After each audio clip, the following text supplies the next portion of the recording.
Kayo po ba mga bossing ko ay isa sa mga napakarami mga pangarap sa buhay? Asya mga bossing, huwag kang panghihinaan ng loob. Ang mga taong fighter, hindi nasuko sa hamon ng buhay at napakasipag, napakamatyaga at madiskarte ay walang imposible, lalo-lalo na kung sasabayan nyo na mahigpit na kapit sa mahal na Panginoon. Huwag kang makakalimot magdasal ay kahingi ng gabay. Ngayon pa mga bossing, ano po ba itong aking pinapakitang ito? Bukod po sa sipag at tiyaga at pananalig sa mahal na Panginoon, mainam na meron po tayong pampaswerte na pinaniniwalaan. Ang mga taong mahilig sa mga ganito ay punong-puno ng pag-asa sa buhay. At sila po yung tipo mga bossing ko na hindi nasuko sa hamon ng buhay dahil sila po ay maraming mga pangarap. Kaya mas mainam, sabayan natin ang mga ganito mga pamamaraan upang sa ganon, ang mga kamalasan na paparating o mga pagsubok na pinagdadaanan ay kaagad nyong malampasan. Ngayon po mga bossing at kaagad pong maiwaksi kung ano man ang mga kamalasan na pinagdadaanan po ninyo. Gamitan nyo po ito ng kapangyarihan mga bossing ko ng sili.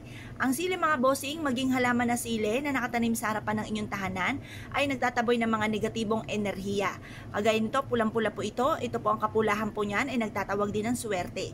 Ngayon po kung kayo po may problema sa inyong pong buhay, pag-ibig, pera, o kaya po'y kalusugan, o apple of the eye ka ng mga taong chismos at pakalimera, mainam na gamitan nyo po ng ganitong mga pamamaraan.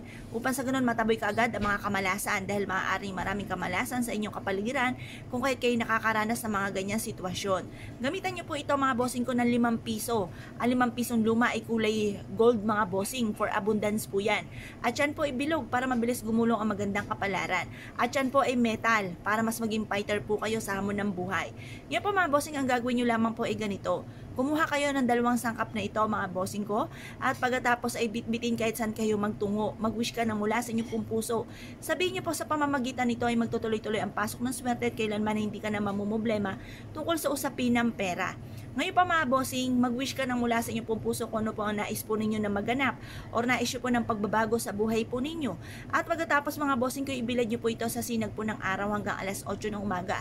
Makalipas ang alas 8 ng umaga, ay kunin niyo po ito. At ito po nga ay pwede nyo bitbitin kahit saan kayo magtungo or kaya ilagay sa may pintuan po ninyo or itusok nyo po ito or tabunan nyo ng lupa na malapit sa inyo pong pintuan. Ang dulot po nito ay swerte mga bossing. Kung kayo pinaniniwala at nais po itong gawin mga bossing, huwag na po kayo magpatumpik-tumpik pa. Subukan nyo po ito dahil ito po ay subok na napakaswerte. Isa rin po ito sa paborito ko na pantaboy ng kamalasan.